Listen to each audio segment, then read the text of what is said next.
Welcome in to the Unblocked Podcast Network. It is Wednesday, September 27th. I'm Keith, here with Coach Brian Gottfried, and our special guest today, Dennis Hayford from the Fellowship of Christian Athletes.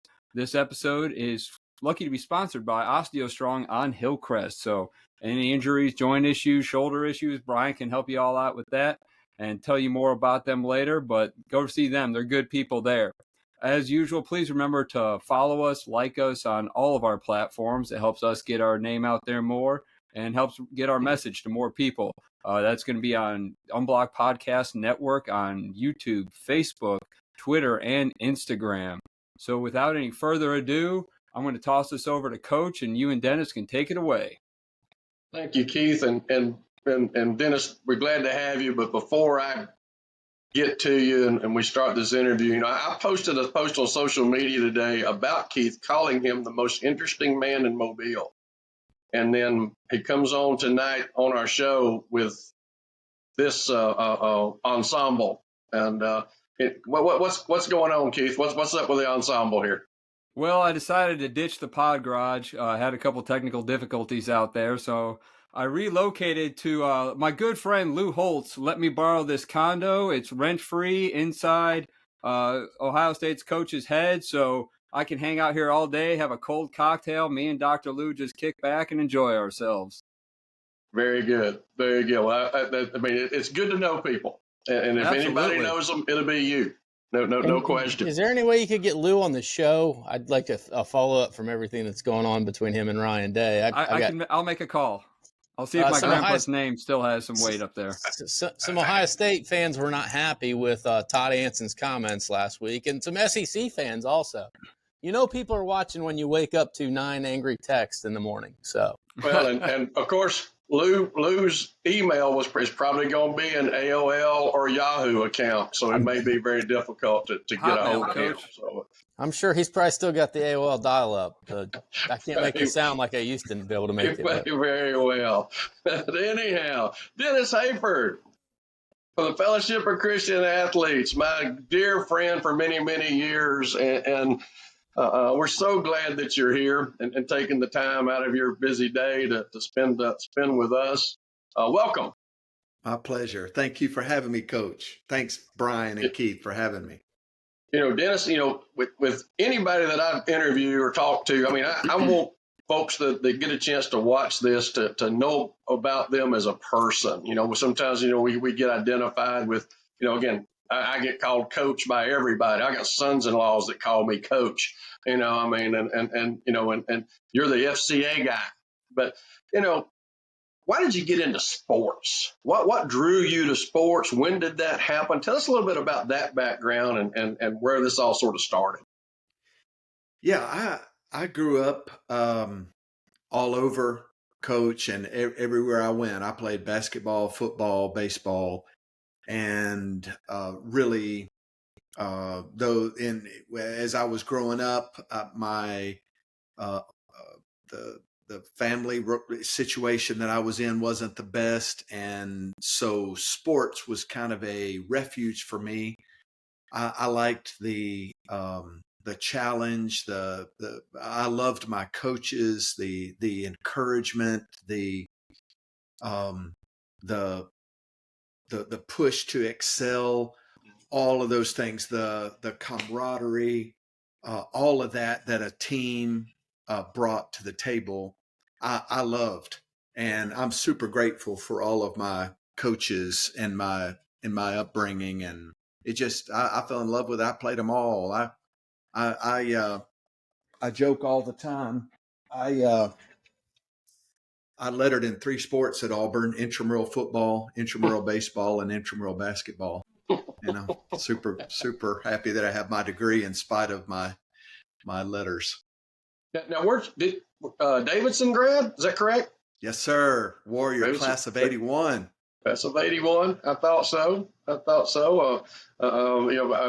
Lewis Copeland, I think, was still the principal there. He came just after I left. Did he? I knew it was pretty close. Yeah, it's close. Knew it was very close. He did his 37 years or whatever it was there, and then as you went on, and I think you became a pastor. Where did you go? Where'd you go to seminary? Where did you get that training and that background from? Yeah, proud graduate of Southwestern Theological Seminary in Fort Worth, Texas, and served on church staffs in Texas, Florida, and Alabama for 20 years before coming on staff with FCA.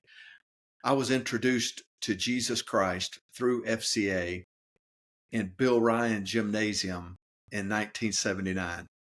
A friend of mine, a teammate, invited me to come to an FCA meeting. I'd never heard of FCA. I didn't go to church very much. And James Rogers said, come on, let's go to FCA. So I went that spring day, and very grateful for Coach David Cahoon allowing the FCA guy, Greg Davidson, to come and speak to the entire football team. And he didn't talk about how to be a Baptist. He didn't talk about you need to be a Presbyterian. He talked about Jesus wants a relationship with you and will give you purpose in life. And I knew that was what I needed. So I got up out of those bleachers with the rest of my team and went to the center court and gave my heart to Christ. So I love Davidson High School. That's where it all started. That's awesome. And of course, Davidson is in, we started the Hall of Fame there in 2008 or so. And we started it out with the process of going year by year, not getting in too big of a hurry. Wanted to start with that group of 64, wherever it was back in there, and then gradually get to work. And I think they're on 78 this year. So they're approaching your bunch here before long now. We'll see what your resume looks like. We go back and look in the yearbooks. I think if they check the conduct records, it may kick me out of the system. And our first time crossing paths was team chaplain at Davidson, and the years that you were there and impacted our program, impacted my life, our team. Two things that really jump out for me were and people still talk about it that were there. The video that you put together in 2008 for the playoffs. I still have players ask me, do you have any of those CDs laying around, which I actually still do. And wow. that somebody posted it on the Davidson Facebook page a couple of years ago, and everybody just went nuts about it again because it was so impactful. I mean, we knew after you played that at your talk that day that we were going to win the football game. I mean, Murphy really didn't stand a chance. And, just an awesome job. That was fun to do. Fred, I have to, before you go on, I have to tell the guys about, I was Glenn Vickery's chaplain before Fred got there. So the new, and I'd known Fred when you were there previously, but just briefly as the defensive coordinator, I think. That's correct. Yeah. So Coach Vic leaves and Fred comes in, and I remember coming in to your office the first time, and I was like, I don't know how this is going to go. I mean, I'm the chaplain. Is he going to retain me? Is he going to fire? So I remember coming in and saying, hey, I'm the guy. And I remember you going, I've got another guy that I'm close to,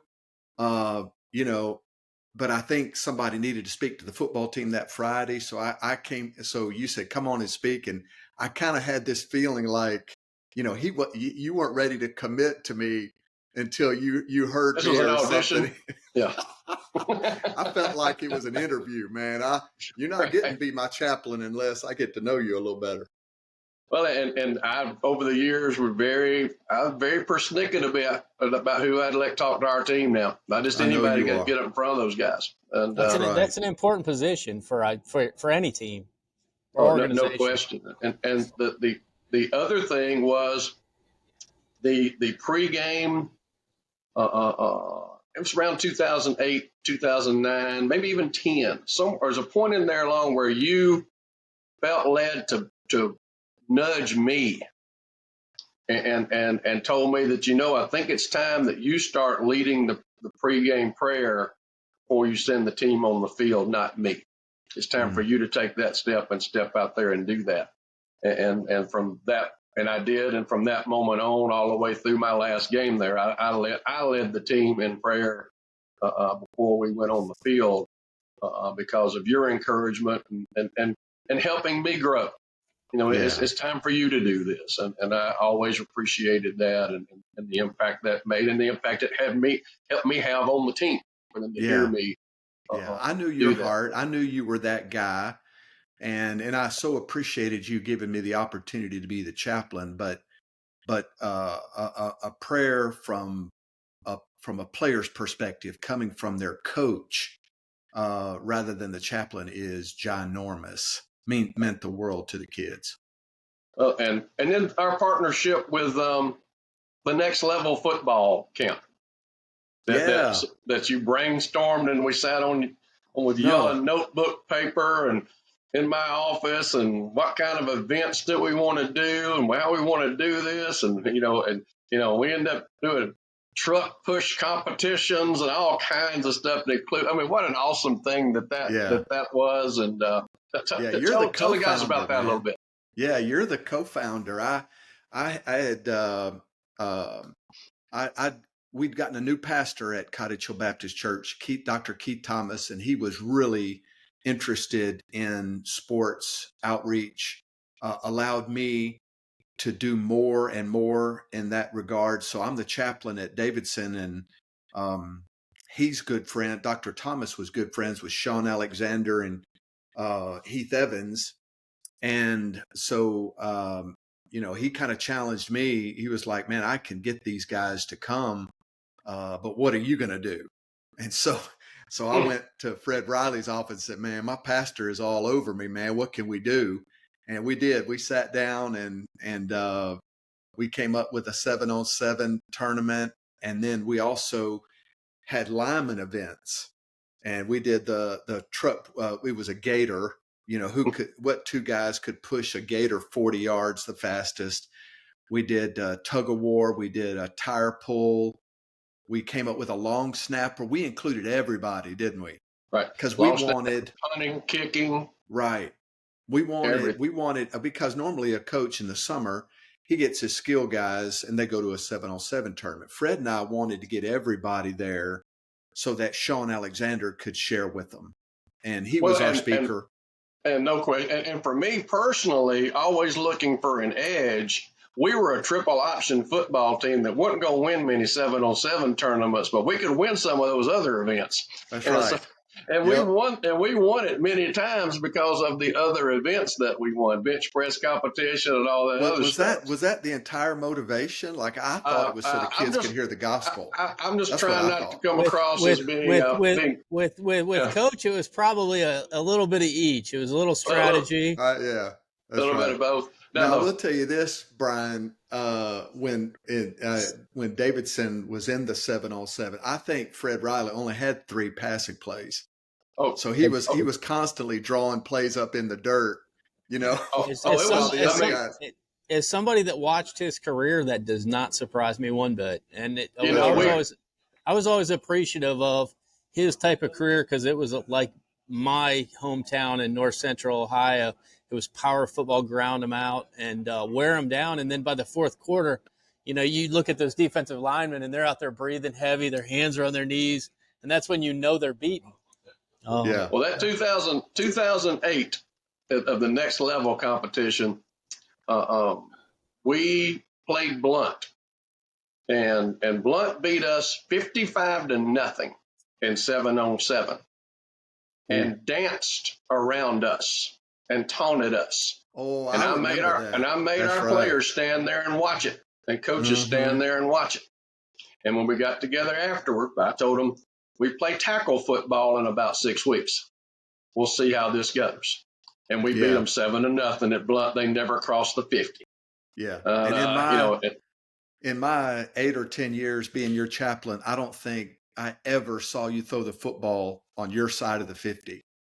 If we did, truthfully, it was out of the end zone. I mean, it was taking a shot from your own 1-yard line kind of thing, as good as a punt, just about. So, but I was certainly a field position guy. But Next Level was just, nobody was doing that. Nobody Right. anywhere in America was doing that. I mean, it was just, and then guys, now, so at the end of the first one, we got swimming pools down there to baptize them in.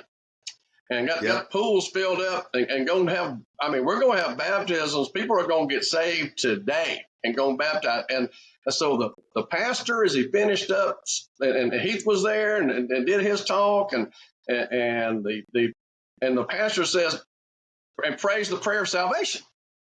But then he makes a small error because not understanding the clientele there is very literal. He didn't say, if you prayed that prayer for the first time, come down to the front and you're going to be baptized. He said, if you prayed that prayer, come down to the front. And about 4 hours later, we quit baptizing kids. I mean, they just poured down that hill and just kept going and kept going. Holy cow. I mean, I think 60 of my guys went down the hill. I mean, it was. I think I think it's really neat what's going on across college campuses in Auburn, where they're actually baptizing guys, and then they had the prayer on the pole. And I'll tell you, I've seen it all over the country today. I've seen it on Megan McDaniel up in Baltimore. They had the schools out there, and they were doing the prayer. I know they did it at a couple of schools here locally because I watched it on the news, and I think it's wonderful that we're doing that because we need it right now. So in a lot of different areas. So, and Auburn had a big event. Texas A&M had a huge event. Had a big event. North Alabama, my alma mater, had a video of a baptism on their practice field at the end of practice this week. And and of course the freedom from religion people are all in the middle of it, raising Cain like they always do. And I sent Brent Dearman a text at UNA and told him, said, proud of you. Get ready. These freedom from religion people are going to come after y'all just the way they've done everybody else. And they threatened to sue me and Dennis and the Mobile County Public Schools in the summer of 2018 for the same kind of stuff. And, sort of just, bring it on. I mean, we are who we are. Yeah. I think they've got me on speed dial. We've had a couple and but we if you do it right, you don't make it compulsory. You don't do it during instructional hours. There are just a few rules like that you have to operate in, and we're fine operating in that. The gospel of Jesus Christ is so beautiful that it doesn't have to be compulsory. But when you get I'll just reference Fred when a coach walks the walk. Then when he talks the talk, the kids pay attention. And they know that, coach loves me because we're not going to just any 707. We're going to this FCA 707. And we're going to hear a speaker, and he's not just going to talk about, throwing touchdowns in the Super Bowl. He's going to talk about his struggles in life. He's just like me. And here's how Jesus got him through it. And I hold those 10 or 12 years dear, when we did those camps, because God showed up. And then, honestly, now that I'm on staff with FCA, when I came on staff in 2008, from 2008 to about 2012, I did a lot of seminars for other FCA guys wanting to know what we were doing with 7-on-7 camps. And I gave you full credit, Fred Riley, co-founder, Next Level Football, because we'd have 20 teams. That would equate to be about 1,000 athletes every summer, and we'd always see 20, 30, 40 kids give their hearts to Christ. If we could get the vernacular right and make sure that kids knew. Yeah, and you have to give the preacher credit. Now, the next year he worded it properly, and he didn't get overwhelmed with baptism candidates. as we're sort of wrapping up here with you, Dennis, tell us about FCA right now, Southwest Alabama. How many huddle groups you've got going? What all's going on? Corporate partners that you'd like to mention? Anything like that? This is your time to have an FCA commercial here. Real quick, okay? Wow. Thank you, guys. Thank you. Yeah, FCA in South Alabama is thriving. Just in the last 5 years, our budget has gone from 284,000 to 554,000. So it's nearly doubled. Our budget this year is over $600,000. So we have some amazing partners that just come alongside of us. They believe in what we do, and our mission is to lead every coach and athlete into a growing relationship with Jesus Christ and his church. So we partner with churches. We get into schools. We don't have our meetings during instructional hours. There's no compulsory, you come if you want, you come just as you are, but we come to your campus. And make no mistake, we're going to bring our Bibles with us. And if you want to hear about Jesus, you can come and you can hear about him. And in 5 years, we've given away 6,545 Bibles. That's awesome. And we've seen 902 coaches and athletes give their hearts to Christ. And then we connect them immediately with a local church. Fred, you and I go to Three Circle Church, Three Circle, and please don't ever schedule me after Chris Bell. That our friendship is strained. I'm just being honest. Our friendship is strained. Put me before him. Well, now you have, if there is a competition, you did win because he did it by phone. Because he had to be at a volleyball match that night, and he had to call in, and we actually got to see your face. So you checked one more box than Chris did. So I don't know if that gets you off the hook, but anyway, Three Circle is a big time supporter of ours. They let us use their facility, their staff, in anything. They don't ever tell us no. City Hope Church, Cottage Hill Baptist Church in Mobile, Dayspring, Pathway Church. These churches have just wrapped their arms around us, and we connect kids who give their hearts to Christ. We say, you need to be in church Sunday. And where do you live? You live in 8 Mile, you need to go to Pathway. You live in Daphne, you need to go to Three Circle. You live in West Mobile, you need to go to Dayspring or Cottage Hill. So we could not do what we do without church partners like them, and without our volunteers who serve as our huddle coaches at the different schools. And then mostly, Fred, coaches like you that allow us to come in and do Bible studies with their teams and with their coaching staffs. So super grateful for all that God's doing through FCA. Here, our staff, it used to be 2 of us, now there's 6. And we've got 4 more onboarding this fall. So that's awesome. It's really been good. They're really good. Well, good. Thanks so much for taking the time to come on. We love you. We appreciate you. I think Brian's got something. Thanks for everything that you do.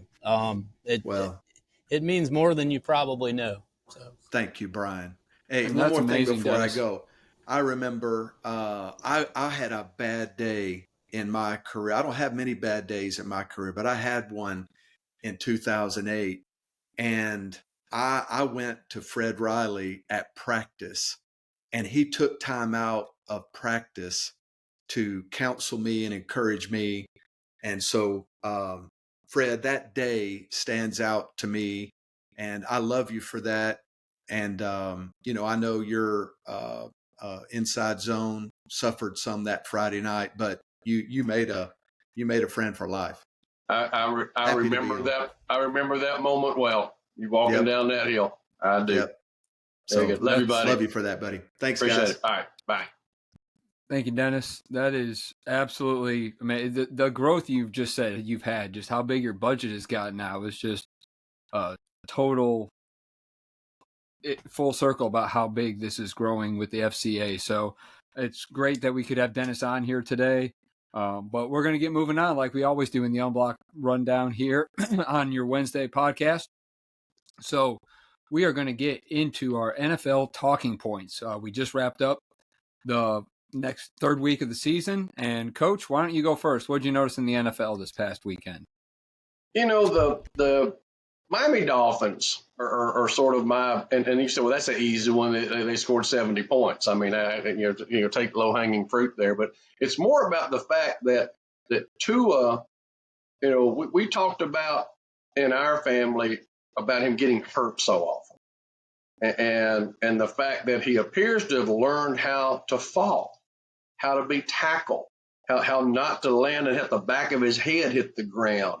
And I did a little research and realized, he did some martial arts stuff in the off season, body control things to help him learn how to hit the ground and not get hurt. And so great job by the Dolphins, great job by him, because it was like every time he got tackled, the back of his head was hitting the ground and he's getting concussed. And something, they had to do something or his career was going to be over pretty quickly. And, so far so good there. Proud for Tua.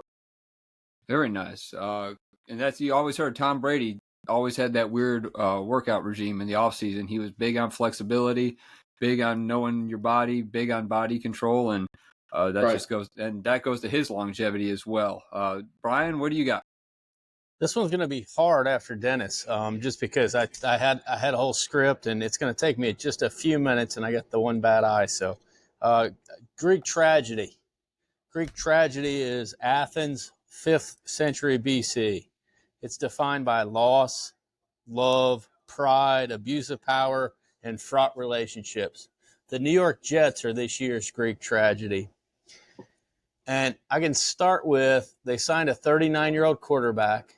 Coach, that's about the time my body started hurting a couple years ago, just a few. But the failure to sign a backup, though, was probably the greatest injustice. So I'm going to go over what's happened in the last, I think, 4 or 5 days. And this is why I had to write out notes, because it's just so much. Okay. Joe Namath called out the quarterback to be sat. Okay. He's friends with Woody, the owner. So there's that. If that wasn't enough, Aaron Rodgers called out Joe Namath. The head coach followed out by calling out Aaron Rodgers. Today, Willie Gay called out Nathaniel Hackett.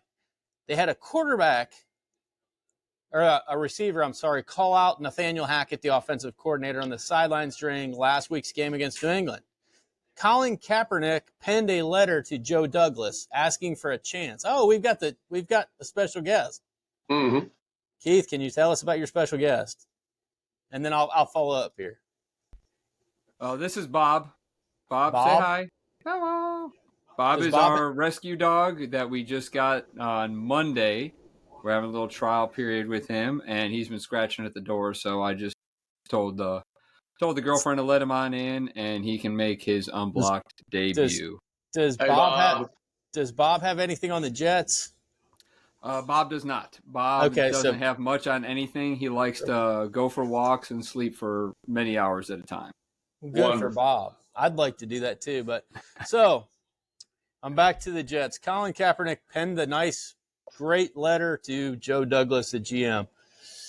Anybody that watched Nathaniel Hackett last year, and I was telling Coach this morning, and when he had the ball and he had 40 seconds and 3 timeouts and decided not to advance in week 1 last year and kick a 64-yard field goal, miss and lose by 1, and they asked him about it, and he said, yeah, I kind of regret it.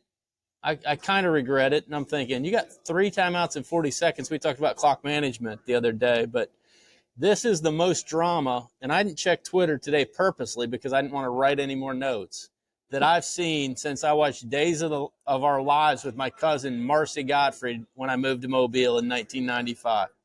Here's their next 3, though. They've got the Chiefs at home. They've got to go to the Broncos, and then they've got the Eagles at home. I'll just go ahead and make a prediction today. It'll be the first open job this year because the coach will be fired in the next 3 weeks. The head coach, Nathaniel Hackett. I don't know who's going to lead the team. because they're dysfunctional in a lot of areas. However, their defense has been pretty good, but the head coach is a defensive guy, so we'll see.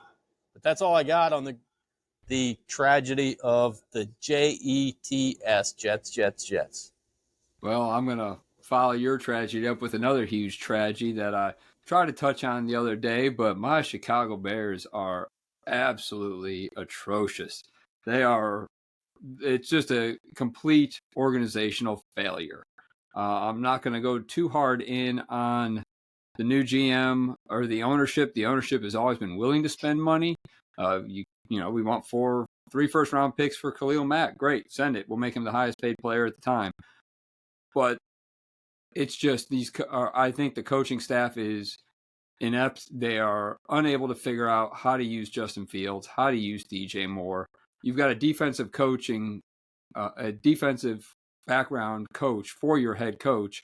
Meanwhile, your defensive coordinator quits under still questionable circumstances. There was no FBI raid that we know of. Some people are alluding to, they only mentioned there's no raid at Hallis Hall.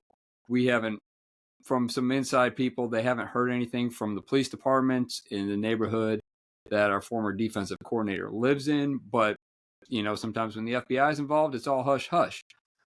It's just an embarrassment. We've got all these defensive people. We're last in the league in defense. We are awful. The Chiefs, you've probably heard, you saw what happened. And the whole time I was thinking, I'm like, great, Travis Kelce brings his Taylor Swift to the game. Not my cup of tea, but good for him. The thing is, we're that team. It's like, oh, well, come see me for the Bears game because there's a 100% chance I'm going to score. There's a 100% chance we're going to ball out. And there's a 100% chance we're going to be able to party afterwards. It was just, they pulled their starters midway through the third. We scored 10 points off 2 interceptions off their backup, who actually at one point, not too long ago, was our starting quarterback. So unfortunately, Brian, I think you're going to be right that the Jets coach might be fired first. No seat is hotter than the one in Chicago. Unfortunately for me, the McCaskey family has always been very loyal. They don't like firing coaches mid-season. They don't like changing things. This is just the way we do things. Well, it's the way we've done things for 50, 60 years. And how has that worked out for us? It's just getting to be bad. I don't see it getting any better. Maybe we could squeak out a couple wins throughout the season if we figure what's going on. Justin Fields is just a shell of himself. He's afraid to run. He says he wants to run. He says he wants to go back to his old ways. It's just nothing is clicking. It's just embarrassing. So either way, we got 2 number 1 picks next year. We'll see what happens, and I'll keep you updated. A lot of good quarterbacks, Keith. I want to go over the quarterback play this year. Coach and I are going to kind of go over that in a future episode about where we stand and where we think they stand as far as draftable quarterbacks. This is probably going to be, in my opinion, a very good NFL quarterback draft class. It will be. And my biggest hope is that Justin Fields just shows something, because he's in his 3rd year of his contract. We can pick up his 5th year. We got him for 2 more years on his rookie deal. If he can show us even something that would warrant maybe extending him to that 5th year, and then we keep him on a rookie deal, and then maybe still go get a quarterback even. I don't know. It depends. We got Carolina's number 1 pick in this upcoming draft, so that looks like all signs point to that being fairly high as well. I'm just going to sit down, relax, not worry about too much. I'm not getting my heart invested in it anymore. I just want to see some life out of this team. I've wanted to get here and hang my Bears flag upside down for my background, but I just got home from work a little later than I expected, so because we are in distress. But we'll move on to happier things. So we're going to start off every Wednesday, and for right now, we're going to call our all too soon top 5s, where we're going to go through our top 5 college teams from the way we see it as we record. So today is Wednesday, September 27th at a roughly 6:38 p.m. And so your college top 5, Brian, why don't you go first? I think it's too early to do a top 5, and I'm disputing this, but in the interest of fair play, I'll go ahead and give it. My number one is Georgia. They're a two-time national championship. Until they're not in the national championship or win a national championship, you can't really stick anybody else there. My 2 through 5 is probably the toughest part. I've got Michigan at 2. I've got Florida State at 3. Based on quarterback play is kind of where I put those two. I've got Ohio State at number 4. And here's my surprise, Coach. You guys made me watch the Pac-12. I'm got bags under my eyes from staying up till 1:30. And that's okay because I'm glad I watched it because I think Pac-12 is in good shape. My number 5 is Utah. They're going to get they're going to get their quarterback back, and they're down 7 starters. I talked to somebody in Utah today. I'm not even sure what newspaper it was, but I heard they've got a chance to have 5 starters back in the next 2 weeks. And that defense is legit. They gave Dante Moore from UCLA big problems. So that's my college top 5. Coach, why don't you go next? Georgia 1, Michigan 2 until they lose. I mean, they're 1 and 2 until they lose. They've earned those spots. The next 3 I've ranked because of wins on the road. All 3 went on the road and won football games in hostile environments. I have Texas 3 because of their win over Alabama and Tuscaloosa. Florida State 4, neutral site win. LSU going to Clemson and win. And Ohio State 5 going into South Bend and win. So those are my top 5 right now. Well, I'm going to go. I think we're all unanimous. Georgia 1. I'm going Ohio State 2 just because I'm a little biased about them knocking off my Irish. Coach, same reason for you. They went on the road, won a big game. As with my number 3 is going to be Texas for going into Tuscaloosa, winning that game. Then Florida State for going to Clemson, and then Michigan. Because in my opinion, I've only seen Michigan play 1 game because Harbaugh's back. So as he builds that resume up, Michigan got through the first couple, but now Harbaugh's back. So I've only got 1 game to see and judge them by, and I'm looking forward to going on from there. So, let's go. What is it? Blue? Is that what you guys say? I don't know. So go blue. There we go. Okay. We keep it at just go blue. All right. So then we'll get into all too soon NFL top 5. Coach, why don't you go first here? My all too soon NFL top 5, and it really is too soon. But I've got the Eagles 1, the Dolphins 2, Kansas City 3, the 49ers 4, and I ain't going with a 5th one because you could put about any 5 or 6 teams in that 5th spot, and it's just stirring them. So I did not come up with a 5th one. I think we're all going to be pretty much on the same page here. I'm going 49ers 1, Philly 2, Miami 3, Kansas City 4, because let's face it, they had to play the Bears, no big deal. And 5, I'm with you, Coach, but I went with Buffalo in there just because watching them play after that big upset at the Jets on opening night without an Aaron Rodgers in there. I'm just good to see them coming back, and we'll see what they can do going forward. Brian, how about you? Okay, I'm so happy that both my college and my pro, and we didn't compare notes, but Coach and I we're at the same at 1 and 2. I got Eagles, I got Miami. My number 3 is a unique pick, and it's probably going to tick off my daughter Maddie that I didn't put Kansas City or Baltimore Ravens. I've got number 3, whoever plays the Jets. Number 4, whoever plays the Bears, and number 5 is whoever plays the Broncos. That's how I see it. That's how I see it. They're going to look good. You're right. So, we're getting up to about. Sure. Well, it's like Penn State leading the nation in total defense, but they just played Iowa. I mean, it really is not. It's not fair. That's Iowa's defense. Iowa has scored some points this season. This was their first game where they looked like true Iowa football. But he's got to average 25 points in that effort this past week. He's going to have to score 40 in the next one to keep his job. I mean, that's in his contract now. That's not a joke. Right. Yeah. So that'll be fun to watch. Will his brother fire him if he has another shutout or he only scores 3 next week? I don't know.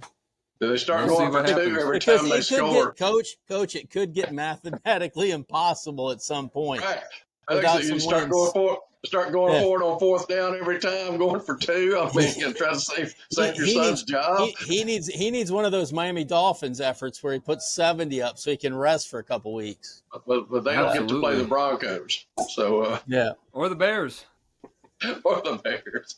So, all right. Well, we're hitting about 40 minutes here, which was our goal. So I want to thank Dennis Hayford for coming on today. That was a great conversation, all about how he got in with the FCA and where they are now. Again, just experienced tremendous growth, and that is wonderful to hear.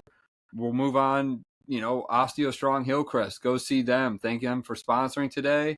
Ryan loves them. They got his shoulder working great. It's almost as good as it was before the fall on the labrum. So I'm getting there. And there we go. Jarrett, Melissa, I can't thank them enough. Zach and Gracie and the whole entire staff. That's the thing. It's just a great environment to be in. You talk to other people about injuries. You learn about bone health. You learn about all the therapies, and it costs as little as 2 copays. And you get to go in there the times. So. And it is Maxine Fandrich of Osteo Strong. It's her birthday today. So happy birthday to Maxine here in Fairhope. And we wish her well. That's the real reason I dressed up. So there you go. So, and as usual, please remember to like, follow, subscribe to us at the Unblocked Podcast Network on all of our platforms, YouTube, Facebook, Instagram, Twitter. If you've got questions, hit us up on the socials, or you want to promote your business, or you have an event you'd like to be mentioned on here with us in the Unblocked Podcast Network, email us at unblockedpod@gmail.com. And real quick, as my own little plug, we did a little Ryder Cup preview, really broke it down. So if you've got someone who's never seen the Ryder Cup before, doesn't quite understand the difference in the formats, check that out. It's about 40 minutes long, or it's only about 30 minutes long, actually. But we break it down, talk to teams, and really give it a good look at, and we'll review it on Monday and see what happens. So should be a great time. Now, one thing about the Ryder Cup is it's in Italy, so the time change is going to be big. The matches are going to start 1:30 a.m. Central Time. So get a nap in, get the coffee maker set, and get to it. I'm just glad that Phil Mickelson was not in there, so that way. And I kind of put some out on Twitter that he knows you've got a golf show now, so we'll see how that goes. Coach, why don't you plug your show? What you've done and what's coming up? Coach Unblocked, on part of the Unblocked Podcast Network. I had Danny Smith last night, a longtime friend and future Hall of Fame high school football coach. Next week, it'll be Bill / William Smith from Talladega High School. He was a kicker, punter at the University of Alabama, and his playing days for Gene Stallings, and a fun, interesting guy. He's not as interesting as Keith, but he's a pretty interesting fellow. I'm looking forward to visiting with him. Well, I've got on Friday, we're going to have Jay the Bee Flannelly, who's best friends with Tom Brady. And I tell you, you want to meet a unique guy now, but I'm going to give all the parents at home a language warning. Jay is from Massachusetts, and when he gets excitable, sometimes some words come out. So just hang in there with us. Keep the kids, the impressionable kids, out of the room unless you want them sounding like they're from Massachusetts and angry at the New England Patriots or somebody else. So, but looking forward to that conversation. So, well, that wraps it up. So from Brian and Coach, I'm Keith, and we'll see you next time on the Unblocked Podcast Network.